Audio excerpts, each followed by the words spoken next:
여러분들 우리 살아가면서요 집중력이 얼마나 중요한지 정말 실감하면서 살잖아요. 근데 많은 사람들이요 집중해야지 하고 생각하면 집중을 할 수 있다는 착각을 하는 경우가 너무 많아서요 오늘 제가 이 영상을 찍게 됐습니다. 집중은요 몸과 뇌의 상호작용에 의해서 우리에게 주어진다는 겁니다. 이걸 이해하는 게 굉장히 중요해요. 여러분들이 몸과 뇌가 상호작용하게 집중의 방법을 만드셔가지고요 그걸 실현하지 않습니까? 생각보다 집중하기가 쉬워진답니다. 제가 오늘 제안할 것은요 눈운동 집중법 하고요 손운동 집중법 하고요 입운동 집중법을 여러분들께 소개하려고 합니다.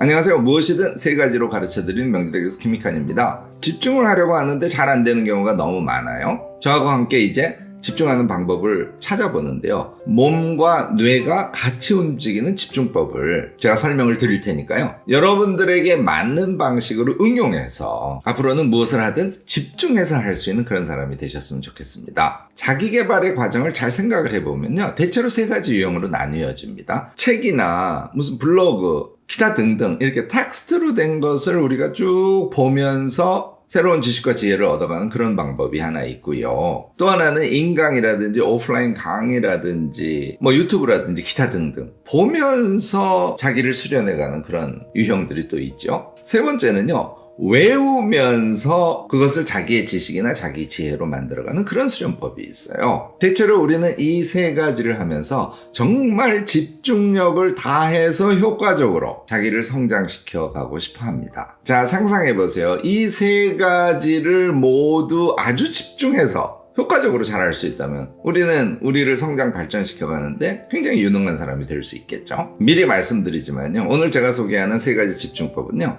대체로 한 일주일만 반복해서 해보셔도 몸에 확 익힐 수 있어요. 잊어버릴 수 있으니까 한 달 정도는 책상 앞에 눈운동 집중, 손운동 집중, 입운동 집중 이렇게 써놓으셔도 나쁘지 않습니다. 한 달 정도 쭉 지속하시면요. 집중이 습관으로 몸에 붙게 됩니다.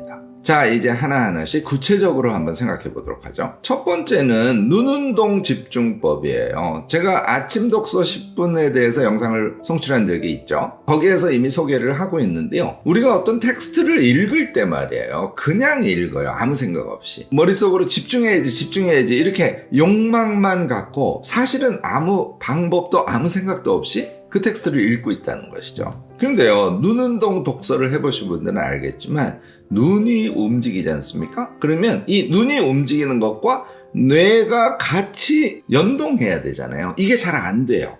그러니까 눈운동에 신경을 쓰면 뜻이 잘 들어오지 않을 수 있다는 무의식 때문에요. 생각을 엄청 집중하게 돼요. 집중해야지 하는 것보다는 눈을 움직이는 것이 집중에 훨씬 더 도움이 된다는 얘기죠. 게다가요, 눈운동을 하면서 텍스트를 읽게 되잖아요. 제가 텍스트라고 얘기하는 것은 책도 있고, 블로그도 있고, 기타 등등 여러 가지를 다 포함하는 거예요. 이게 다 똑같아요. 문자가 쓰여진 좌측에서 우측까지를 눈을 쭉 이렇게 움직이면서 눈운동을 하면서 집중해서 무엇인가를 읽어내는 것을 제가 말씀을 드리는 거예요. 한 가지 더 우리를 집중할 수 있게 하는 요소는요, 속도감이에요.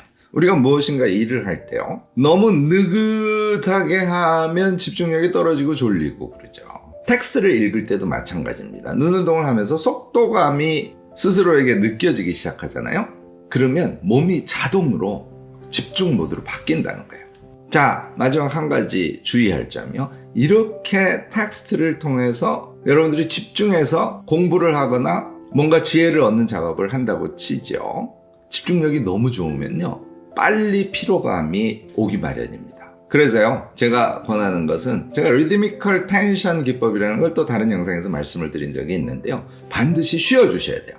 저는 45분 하고 15분 쉬는 것을 즐겨하는 편입니다. 이건 사람마다 다릅니다. 50분 하고 10분 쉬셔도 되고요. 40분 하고 20분 쉬셔도 돼요. 기본 단위는 쉬는 시간 포함해서 1시간 단위로 하는 것을 권합니다. 자, 이렇게 해서 눈운동 집중법을 쓰고 중간중간 쉬어주면서 무엇인가를 집중해서 하는 것에 어떤 리듬 같은 것을 느껴가면서 우리 자신을 성장시켜가면 좋지 않을까 싶습니다. 두 번째는 손운동 집중법이에요. 이거는 이미 여러분들 많이 경험하셨을 거예요. 어떤 강의를 듣는다든지 유튜브를 본다든지 하면서요. 메모를 하면서 들으면 메모가 남으니까 우리에게 유익할 뿐만 아니라 저는 그거보다 훨씬 더 중요한 것은 타이핑으로 메모를 하거나 손글씨로 메모를 하거나요. 그 강의 내용, 그 영상 내용을 듣는데 엄청 집중하게 된다는 거예요. 이거는 왜 이런 현상이 생기냐면요. 자, 우리가 메모를 한다. 이건 뭘 뜻하죠? 강의 내용은 쭉 설명식으로 길게 나오는데 그것을 아주 요약적으로 정리한다는 걸 뜻하잖아요. 그러니까 메모를 하기 위해서는 엄청 집중해서 듣게 돼요.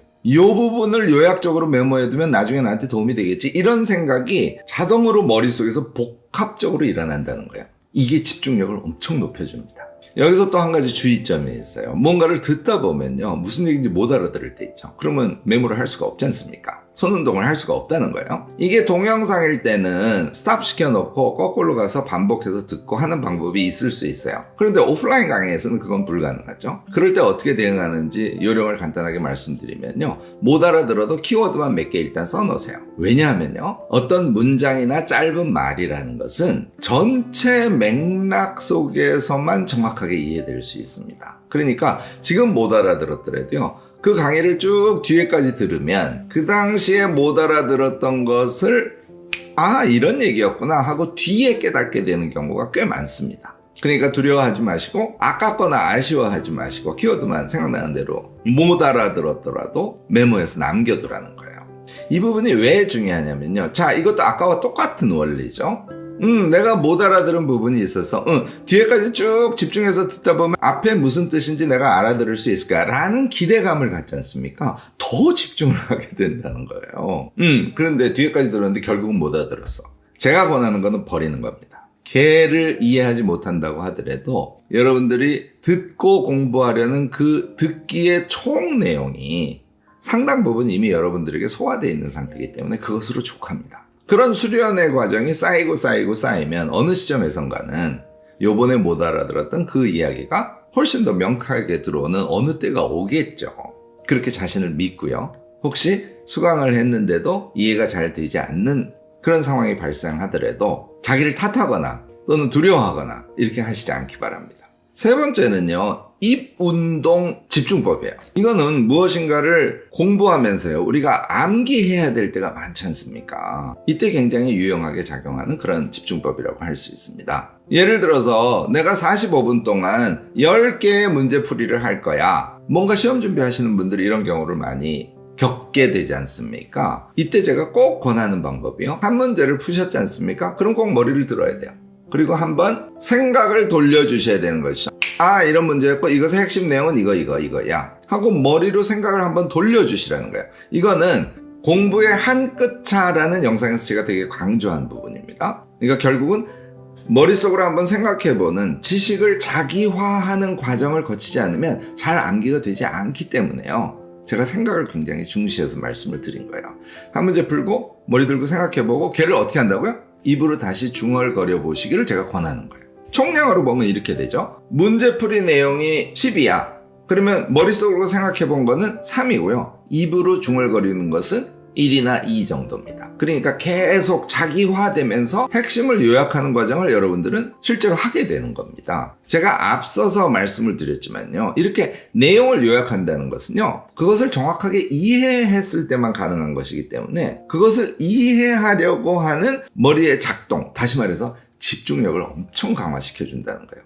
무의식에서 내가 이 문제를 푼 다음에 머리를 생각해보고 그 다음에 간단하게 말로 해볼 거지 하는 것이 이미 일종의 타스크처럼 머릿속에 남아있기 때문에요. 그 문제를 풀 때 머리의 작동이 아주 집중적으로 일어날 가능성이 높다는 것이죠. 요거는 이렇게 한 번만 하는 게 아니에요. 두 번째 문제를 풀면 마찬가지로 두 번째 문제를 생각해주고 좀 더 요약적으로 첫 번째 문제를 같이 생각해주고 첫 번째는 이거였고 답의 핵심은 이거고 두 번째는 이거였고 답의 핵심은 이거야. 이렇게 10개까지 가면 어떻게 해요? 1번부터 다시 가는 거예요.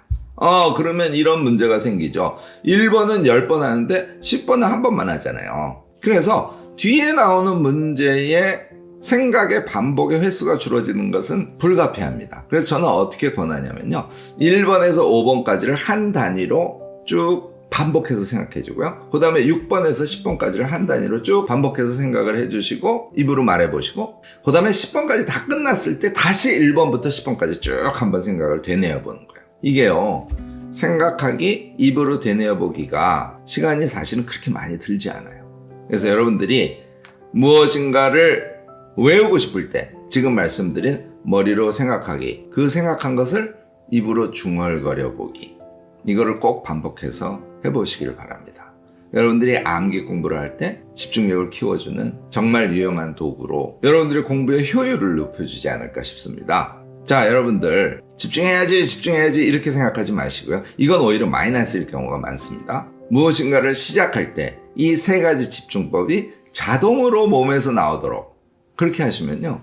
여러분들은 심지어는 점심 식사 후에 나른한 상태에서도 집중적으로 무엇을 하실 수 있는 그런 습관을 몸에 붙이게 될 겁니다. 이 집중이요, 우리 일상생활에서 굉장히 중요한 그런 과제이자 바람이기 때문에 여러분들도 굉장히 다양한 방법 갖고 계실 겁니다. 댓글로 적극적으로 지혜나눔 부탁드리고요. 오늘 제 영상이 유익하셨다면 좋아요, 구독, 알림 설정까지 꼭 부탁드리겠습니다.